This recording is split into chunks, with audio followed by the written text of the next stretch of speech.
السلام عليكم ورحمة الله وبركاته. اللهم صل وسلم وبارك على سيدنا محمد وعلى آله وصحبه وسلم. اللهم اغفر لبابا وارحمه وجميع أمواتنا والمسلمين أجمعين. النهاردة هنعمل مع بعض قرص طرية هشة من غير سمنة ولا بيض. تمام، قرص طعمين جميلة وطرية وهشة إن شاء الله. أنا عايزة أعرف يا بنات انتوا بتتفرجوا عليا من أنهي بلد؟ اكتبولي في الكومنتات. يلا بينا على المقادير.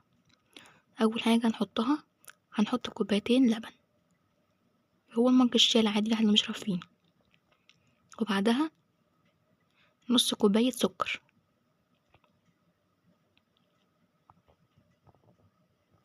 وهنحط كمان معلقة كبيرة خميرة اللي هو يعتبر كيس، وهنحط معلقتين دقيق عشان ندوب بيهم الخميرة وترفع شوية مع بعض. هنقلبها كويس، وبعدين هنجيب المضرب الصوص ده هنقلب فيها كويس كده او بالمعلقة سباتولا او اي حاجة، وبعدين هنغطي الخميرة 5 دقايق ترتاح. خلاص يرتاح كده شوية، نحط عليها نص كوباية زيت،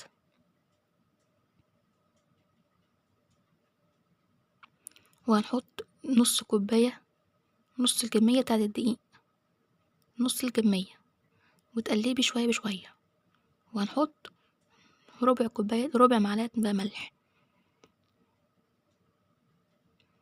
وتفضلي تقلبي وتحطي دقيق بشوية بشوية عشان ما تسيبش منك او تبقى يابسة. عاوزين نلعب لعبة مع بعض كده؟ اكتبولي المقادير في الكومنتات، الشاطر اللي يكتب المقادير في الكومنتات. هنبتدي نعجن كده، العجينة تبقى طرية زي ما انتوا شايفين كده وبتلزق شوية. هنغطيها بقى تخمر في مكان دافي او في الفرن كده. خلاص خمرت والعجينة بقت مطاطية وجميلة زي ما انتوا شايفين كده. وهنجيب شوية زيت بايدينا كده، وكمان هنقرص بيهم القرص، هنجيب حتة حتة ونقرصها بالشكل ده كده، وبعدين هنحط واحدة ورا التانية ونسيبها ترتاح.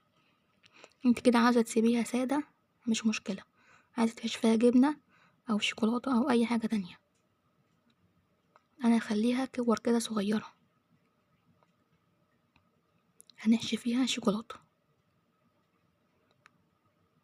بتكوريها وتقلبي فيها كده بالراحة لحد ما تعمليها كورة تاني. حطيها في الصاج،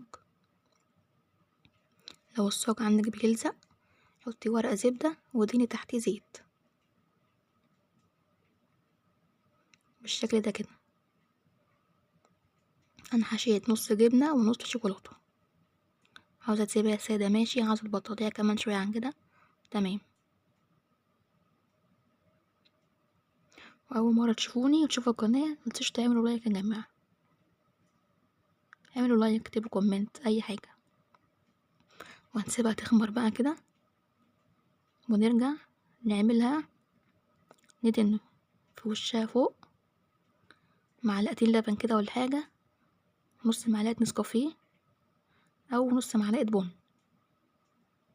ممكن تدهنيها حبة لبن بس، ممكن تدهنيها شوية مية عادي في اي حاجة.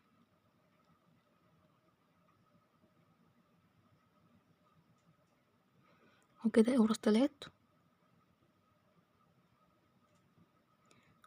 وبقت جميلة وهشة وطرية تمام. ما تنسوش انتوا بتشاهدوني من انهي بلد، واكتبوا المقادير في الكومنتات نلعب سوا مع بعض. والسلام عليكم ورحمة الله وبركاته،